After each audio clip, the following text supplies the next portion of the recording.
Bonjour à tous, West et moi nous sommes aujourd'hui à Cannes-Écluse en Seine-et-Marne au centre qui forme les équipes cynotechniques pour la police.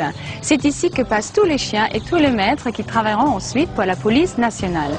Aujourd'hui c'est le commandant François Cabel, le chef du centre cynotechnique de la police et son adjoint Jean-Marc Langlais qui nous accueille aujourd'hui. Bonjour. Par quoi nous allons commencer notre visite? Eh bien, nous allons vous proposer des exercices de démonstration et de recherche de stupéfiants et d'explosifs. Ça me semble très intéressant. Mais tout de suite, notre sommaire en images. Allons-y. Allez, West. Heike n'est pas au bout de ses surprises dans cette émission spéciale Brigade Canine.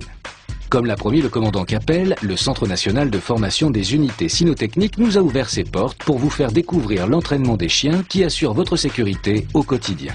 L'occasion de faire parler ces spécialistes passionnés par leurs compagnons à quatre pattes. Bon, donc là, nous avons les stagiaires patrouilles qui vont prendre en compte leur animal pour aller travailler. Donc tout ça sous la surveillance du moniteur que vous voyez face à nous. Tous les commandements s'effectuent au sifflet. Voilà, au sifflet, les stagiaires fonctionnaires de police entrent dans le box. Ils vont passer le collier, la laisse et la muselière à leur animal. Donc voilà, coup de sifflet.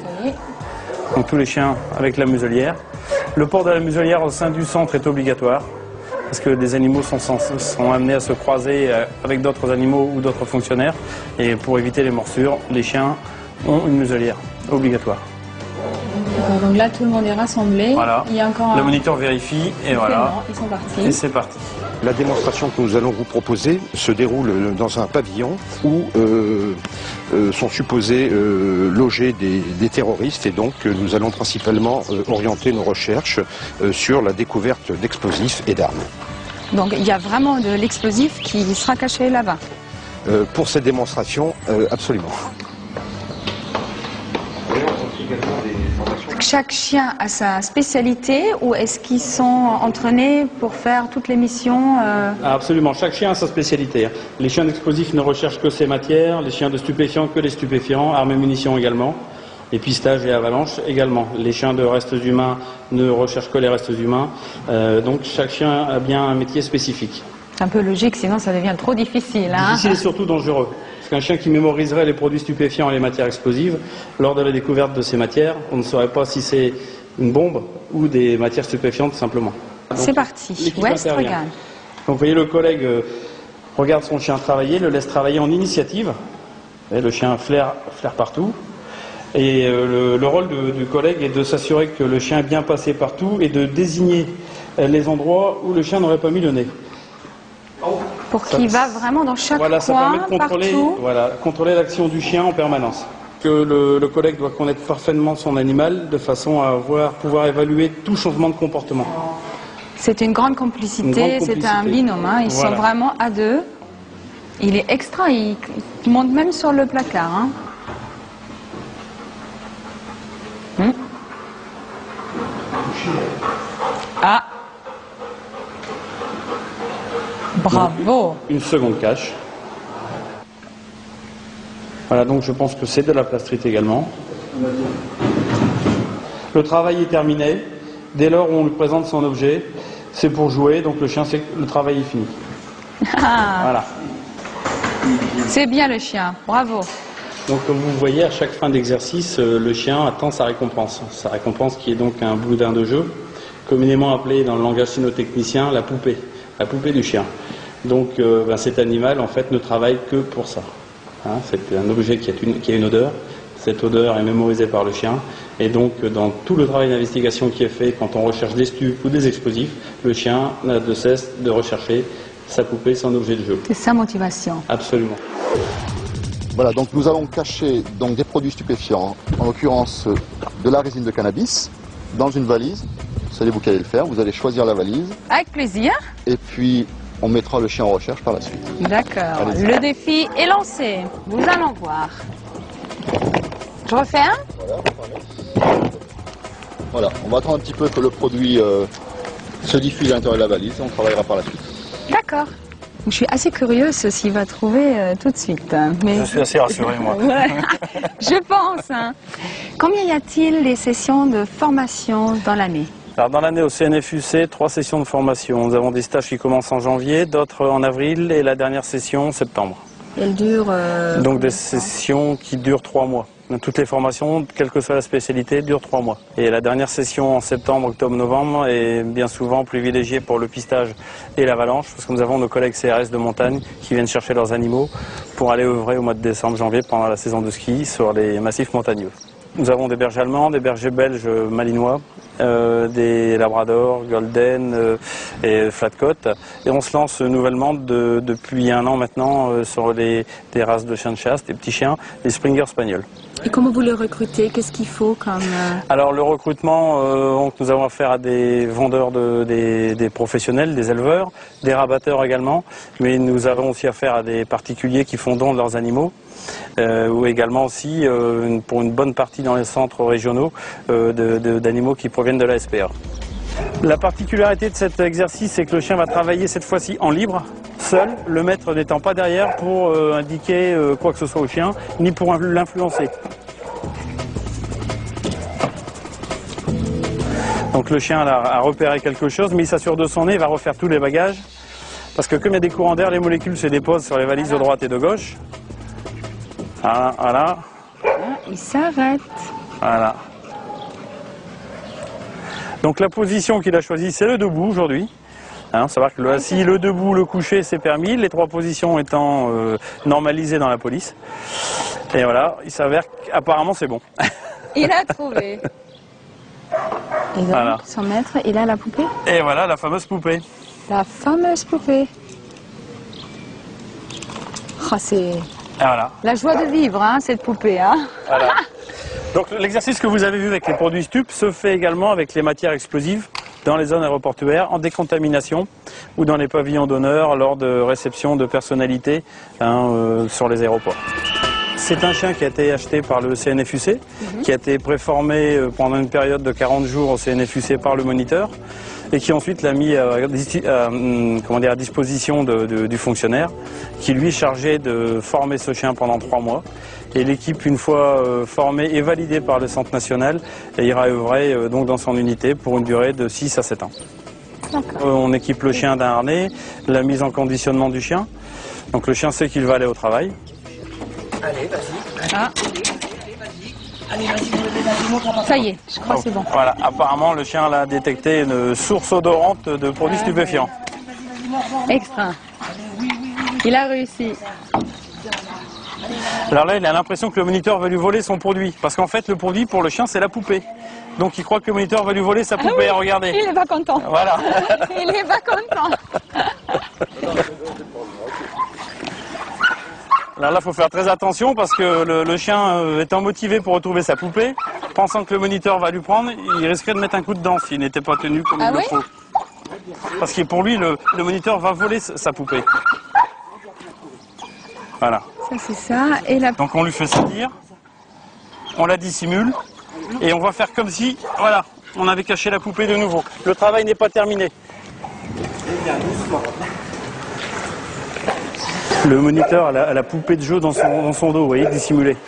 Ce n'est pas le conducteur qui va remettre la récompense au chien. Ah, c'est le moniteur. C'est le moniteur. Pourquoi? Parce que le conducteur n'étant pas encore assez sûr dans ses gestes, le chien pourrait voir que c'est le stagiaire qui détient la poupée. Et on enlèverait toute la motivation du chien à la recherche. D'accord. Donc pour éviter ce genre de problème, c'est le moniteur qui décidera du moment opportun pour donner la poupée. Donc la différence aussi avec les recherches en matière explosive, en stup, on se permet de porter les chiens. Étant donné qu'il n'y a aucun danger quant à une bombe éventuelle, on peut porter le chien, faire bouger des objets. Alors dites-moi un peu, parce que souvent les gens pensent, oui, les chiens de stup, la drogue, on leur donne la drogue pour qu'ils ressentent mieux. Fameuse légende. La fameuse légende. Oui. Donc j'aimerais bien en savoir un peu plus. Je vais vous rassurer tout de suite parce que vous allez comprendre le phénomène. Si nos chiens étaient drogués, ils seraient tout le temps en overdose, donc décès de chien. Donc aucun chien ne pourrait être apte à suivre une formation. Toutes les semaines, il faudrait qu'on change nos animaux. Tout à fait. Voilà. Donc non, c'est basé uniquement sur le jeu et avec la motivation à l'objet. Ayant mémorisé trois produits, le chien, lui, a 3 poupées de jeu. Incroyable. Mais moi, j'ai senti la Voilà. boîte, on sent rien. Ça y est, il a la poupée. Youpi! Voilà, donc le travail est terminé pour le chien. Il y a 4 doses dedans. Ça correspond à 16 grammes. Mais qu'est-ce que c'est toi? Bah oui, elle est trop malheureuse. Là. Mais c'est... Non, elle est jalouse, là. Elle me voit. Elle fait... Oui, oui, ça, c'est la poupée de West. Allez, attends.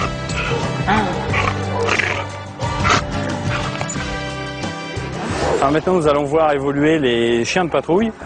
Donc en cours de formation, ce sont des chiens qui actuellement sont en 9e semaine de formation. Donc vous allez voir évoluer ces chiens et les stagiaires à l'intérieur d'un enclos qui s'appelle un ring.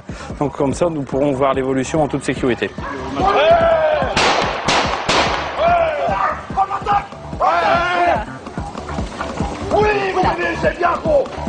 Donc le chien saisit le bras armé de l'auteur. Voilà. Donc le conducteur désarme l'individu. Le chien reste en prise. Donc le collègue va rechercher son chien au collier. Donc là on est dans une phase de travail en motivation. Hein, donc on encourage le chien. On va demander à l'homme d'attaque de ne plus bouger. Et on va procéder à une cessation. Voilà. Retour au calme. On va commander l'animal. Oh, c'est intense, hein. Ça me fait Voilà. des frissons Donc la partout. vigilance du chien. Ouais, tout le temps conduite en motivation. Si l'individu tente de s'enfuir, le chien va réagir tout de suite. Hein. Tout de suite. Voilà. Quand un individu n'est pas porteur d'une arme à feu ou d'une arme blanche, quand il s'agit juste de le séparer d'une autre personne, on utilise nos chiens muselés en police. Hein. Donc il tape, il percute l'auteur. Donc cette fois-ci, vous allez retrouver une collègue féminine avec un chien de patrouille. L'individu sort, va menacer le chien ne doit pas bouger. C'est quand elle donnera l'ordre d'attaquer que le chien bougera. Et voilà. Voilà. Donc on a une attaque de face en intérieur. La collègue désarme immédiatement l'individu. L'homme d'attaque travaille le chien dans le costume. C'est un combat qui se livre avec le chien. Et donc on s'assure que le chien a toutes les qualités naturelles pour faire ce travail. Cessation du chien. On commande tout de suite. La collègue commande tout de suite son animal. On ne laisse pas le temps de réfléchir. Voilà. Qu'est-ce qu'elle dit? Elle dit bouge. Couche. Donc ces commandements, on utilise énormément les intonations. Les intonations, là, on appelle ça écraser le chien. S'assurer qu'il ne bougera pas. Donc elle va procéder à une palpation. Si l'individu se rebelle, le chien doit attaquer d'initiative pour défendre sa maîtresse. Voilà. Voilà. Défend direct sa maîtresse. Hein. Voilà. C'est la défense du maître. Tiens, West, elle a quand même encore beaucoup de travail à faire. Hein.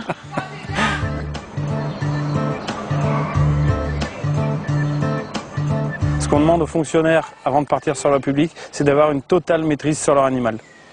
Dans n'importe quelle situation. Dans n'importe quelle situation, hein, pour éviter tout accident. Parce que les fonctionnaires sont responsables de leurs animaux sur la voie publique. Hein. Waouh, je viens de voir votre exercice, c'était vraiment impressionnant. Merci. Surtout, vous êtes un jeune couple, hein, Voilà, exactement. Ça fait que 9 semaines, Tout à fait. donc c'est vraiment votre collègue, votre Ah ami. oui, oui, oui. Il est là pour me faire plaisir, il travaille pour me faire plaisir, il se fait plaisir au passage. Même vous avez eu des compliments, hein, j'ai entendu, Ah, c'était merci. vraiment bien exercé. Merci. Bravo. Alors on va voir le moniteur avec son chien. Voilà, tout à fait. Donc le moniteur qui était avec sa stagiaire tout à l'heure. Et là, cette fois-ci, on va avoir un chien de démonstration, mordant. Donc lui, en phase terminale. Donc c'est un chien qui travaille avec le collègue depuis 1 an. Donc un chien qui est complet et parfaitement rodé à ce genre d'exercice. Donc tout se fera au geste ou à la parole, sans cordeau ni laisse.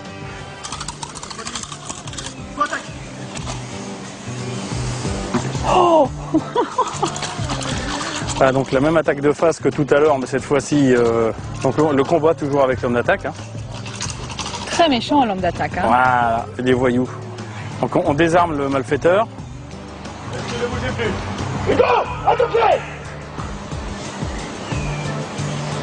Voilà, vous voyez ce que je vous disais, quand le chien a terminé sa formation, la cessation est acquise. Excellent, c'est vraiment... Donc il n'y a pas de rébellion, donc le chien ne bouge pas. Pourquoi est-ce qu'il a fait un grand cercle autour? Pour ne jamais passer entre l'homme d'attaque et le chien. C'est une faute de sécurité si vous passez entre le malfaiteur. Et on va faire une conduite d'individu. Vous allez voir donc la sociabilisation du chien néanmoins. Nos chiens ne sont pas dangereux. Ils sont dressés pour mordre, pour intervenir sur un individu dangereux. Mais vous voyez, voilà. Vous pouvez constater que le chien n'est pas fou, hein, il ne mord pas à tout va. Individu interpellé. Sur cet exercice, vous allez voir une simulation, donc intervention cas concret sur la voie publique. Monsieur la voiture blanche, police nationale, mettez les mains sur le volant. Mettez les mains sur le volant, monsieur. L'équipe est constituée donc de 2 fonctionnaires et d'un chien. Et laissez les mains sur le volant, monsieur. L'assistant a en permanence la main sur l'arme pour sécuriser l'intervention. Et c'est lui qui va procéder à l'interpellation de l'individu. Présentez les données à mon collègue, s'il vous plaît. Et remettez les mains tout de suite sur le volant. Laissez les mains sur le volant, je vous dis. Voilà. Et vous allez arrêter la gros. Donc l'individu a tenté de se soustraire au contrôle et de frapper les fonctionnaires. Immédiatement, c'est sanctionné par l'intervention du chien muselé. L'assistant procède donc au menottage à la maîtrise de l'individu. Vous avez pu noter l'efficacité du chien. Donc vous allez voir le rôle de l'assistant technique également, qui lui va être là pour voir si l'individu est porteur ou non d'une arme dangereuse. Si c'est le cas, à ce moment-là, le chien interviendra. Monsieur derrière le véhicule, montrez vos mains. Non. Écartez-vous du véhicule, montrez vos mains, monsieur. Non, je m'écarte pas. Écartez-vous du véhicule, montrez vos mains tout de suite, monsieur. Écartez-vous du véhicule, monsieur. Attention, il est fermé. Attaquons. Au sol, au sol, au sol. Pied. Assis. Wow, ça fait là. Voilà. Fin d'intervention. L'intervention est terminée. Merci. Donc quelques exemples du travail de voie publique de nos chiens. C'est bien, bien mon ami. Je vois là le chien, il tremble de tout son corps. Oui. Ça sera une sorte d'adrénaline là qui C'est monte. tout à fait ça, c'est parce que ce chien, on vient de lui faire plusieurs exercices. Et à chaque fois, les exercices, on est monté d'une tonalité. On a commencé sur un contrôle simple, ensuite sur une attaque muselée, et là maintenant sur un individu avec une arme qui menace son maître. Donc le chien monte en agressivité. On se rend compte que l'utilité du chien nous permet d'éviter de mettre en danger la vie des fonctionnaires de police sur certaines interventions. On utilise les chiens muselés, donc 90 fois sur 100, mais également des muselés en mordant. Comme je vous le disais tout à l'heure, c'est qu'il vaut mieux utiliser un chien pour maîtriser un individu et le faire mordre plutôt que d'utiliser l'arme administrative qui bien souvent fait plus de dégâts.